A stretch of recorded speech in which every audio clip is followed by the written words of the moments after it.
Welcome to the yesHEis podcast, where we talk about sharing your faith with confidence so that you can play your part in helping the world know Jesus. Welcome to the yesHEis podcast. Welcome. Let's go! So good to have you here today. Hello, Sam. Hello, Tim. Now, let's just cut to the chase. Something happened between last podcast and this podcast because of the smoke and mirrors of production. Yep. That time hasn't been a week. What has happened in that time for you? It's felt like longer than a week. And why has it felt like longer than a week? Well, I got a new pair of shoes the other day. Did you? And hey, didn't you also have a kid? Well, not personally. My wife did. Hey. Father Sambraham, as we now call him. Father Sam. For those who are wondering who the Holy Spirit's voice that is speaking, that's not coming from our mouths, that's Jesse, our producer. Yep. Bonjour. And who also is bilingual. Just a note as well, that's my joke, Father Sambraham. I just got the laugh for it. I just really want to claim it because I'm very proud of it. I said it the other day. Jesse's like, I understand why he's, listen, Tim, repurposing it for himself. No one cares. Anyway, back to you. What's it like being a dad? Well, for the first time? You would know. Remind me. I think now's the time to get a close up on the bags under my your eyes. Like sleep eludes us, but eyes. she's almost 6 weeks old now. Yeah. So she's been giving us some little social smiles, which is exciting. Great. It makes it all worthwhile. It's not just a one-way Acknowledging that you exist. Yes. That's always good. It's nice. For the people that gave you life. She's now aware that I am an entity outside of herself, not just an extension of her. And so she's cool. She's great. Her name's Winnie. Great. She's very cute. But of course she is. I'm a little bit biased because she's my child. She's your child. No, I can vouch for her cuteness. Okay, good. That's what are you worried about? You want your child to be not just don't want people subjectively to cute, but you want them to be objectively like cute. Yeah. Because some babies are less cute.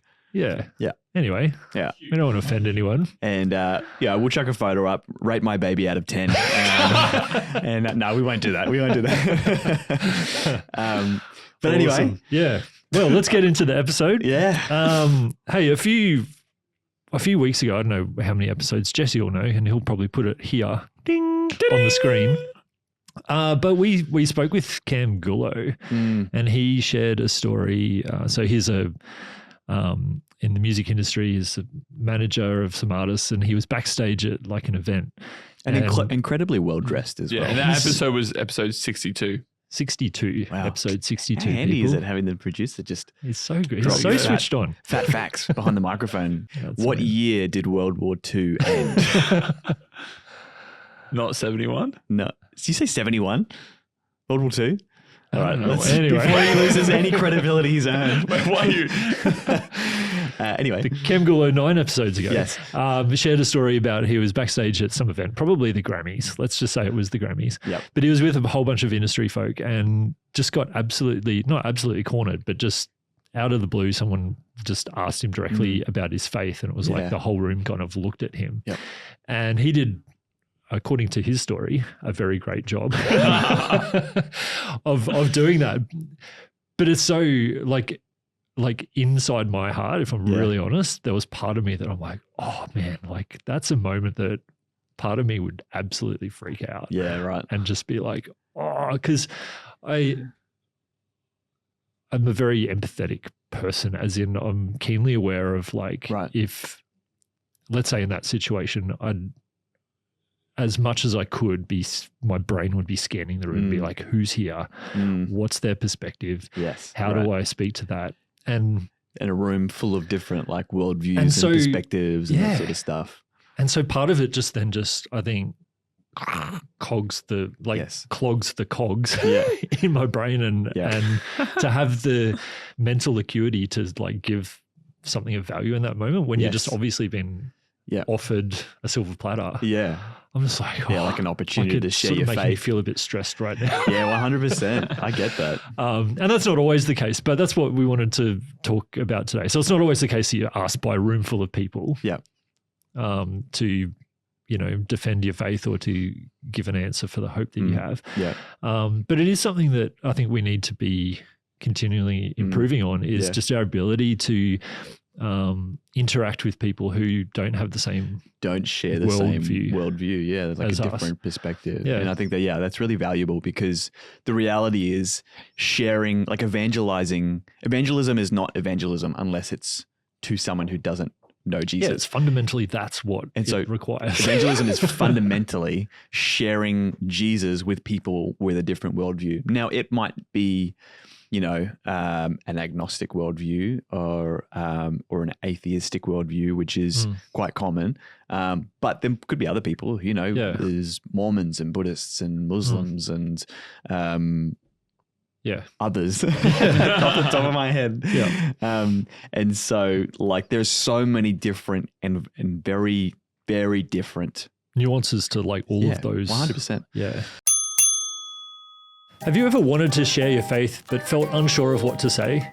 Maybe you've hesitated, wondering if you'll have the right words or if the conversation will be awkward.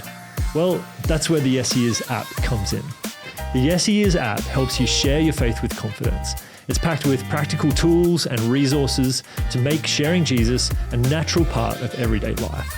When you step out and share your faith, you can even log your actions and see them light up a world map alongside others sharing their faith around the world.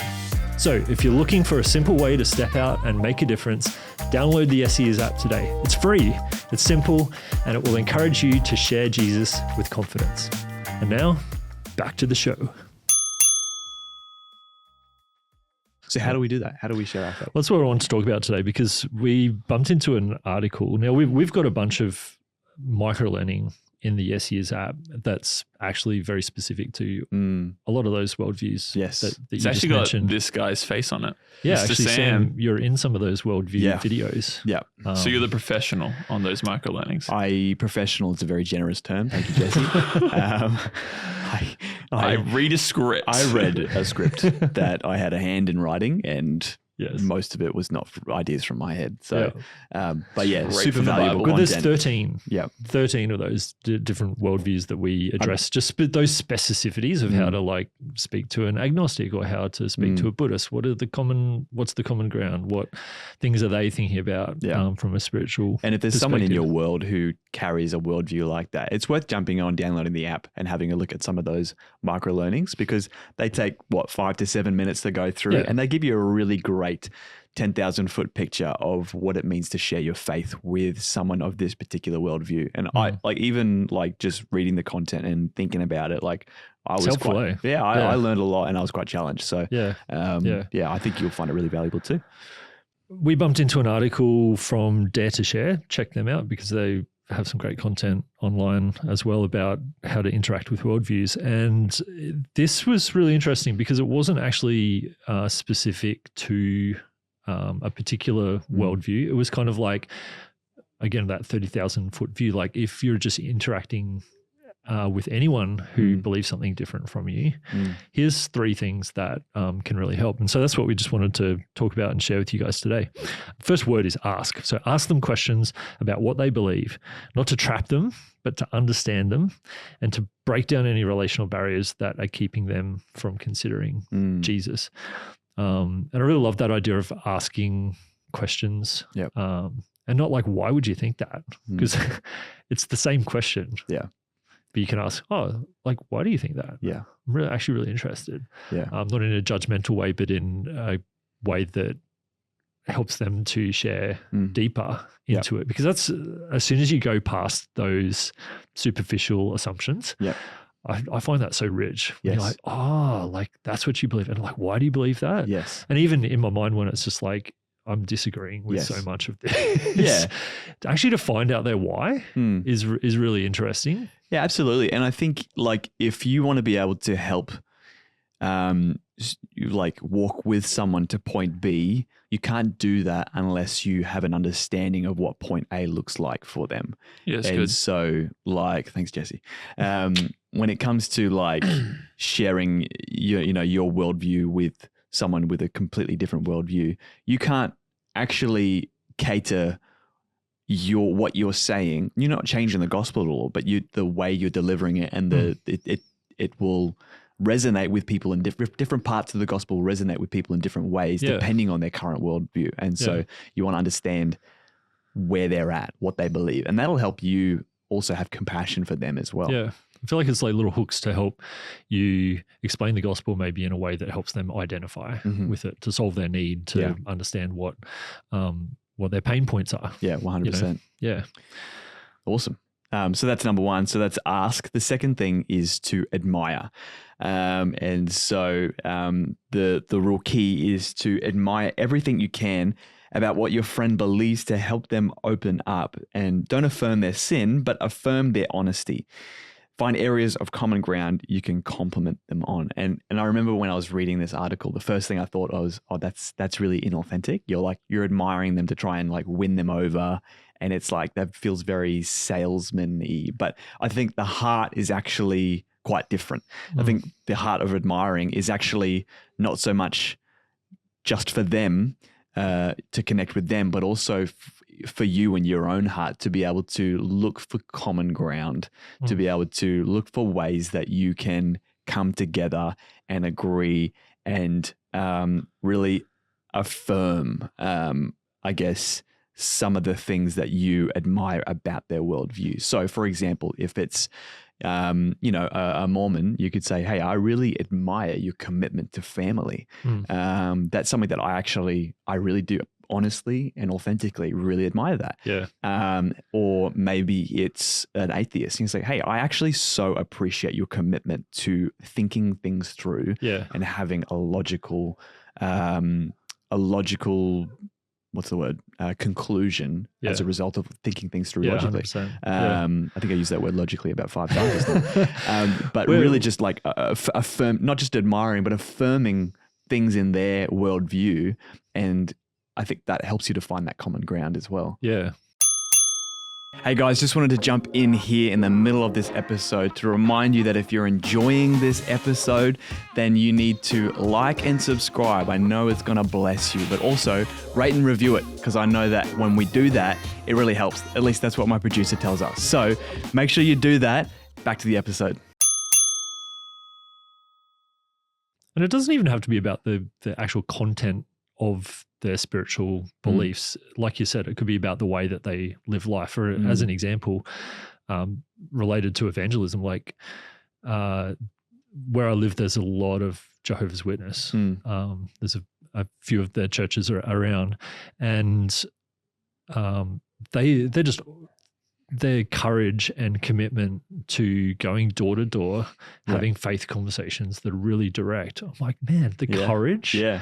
And that actually, me admiring that actually led to a bunch of opportunities, because I said that to them. I'm like, man, you're actually really challenging me, because as a Christian, I'm like, I really value sharing my faith, but I don't dress up to the nines on a Saturday morning and go door to door in my town telling people about, maybe I should, but really, like, I actually fully admire that. Yeah.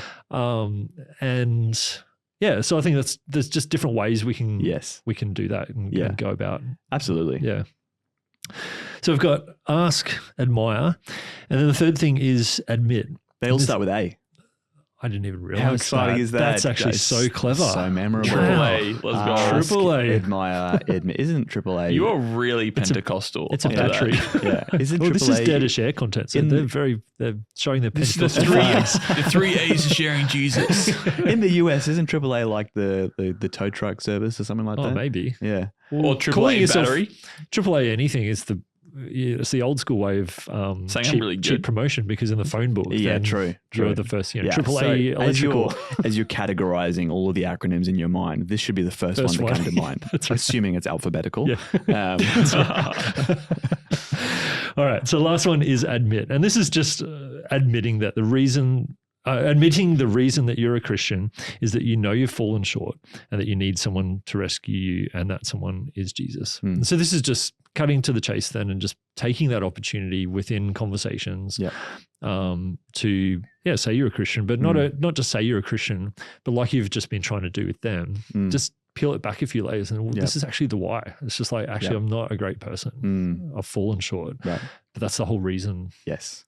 that Jesus Yeah, right. came, and that's the reason I believe in him. Yeah, That's what I love about him. So good. So Love that. So we hope that's been helpful for you guys. Ask, admire, and admit. And these are 3 things that you can do to just really interact with people from a different worldview in your conversations. And you might do them systematically. I think they're things that you can do, asynchronously. Yep. And also, just a shout out to Dare to Share. Check them out online, check them out on socials. They've got some great content around all of this. We salute you. Dare to Share, we salute you. And that concludes today's episode. We hope you've enjoyed that. I hope that's really been helpful. And like Sam was saying, I literally nearly forgot your name just there. Hey, that's all right, Greg. It happens all the time. Wait, so it's Greg? Yeah, Greg. Russell. Yeah, Russell. Right, gotcha. Greg Russell. Spelled That's my name. Tim, pronounced Greg. Yes, right. Like Sam was saying, jump onto the yesHEis app, go to the learning section and check out our microlearning. We're building out our library of microlearning around worldviews if you want to go into the details. So yeah, enjoy that and we'll see you next time. Awesome. Bye, This is Greg. Sam and Jim signing out. And Jesse. Whoa.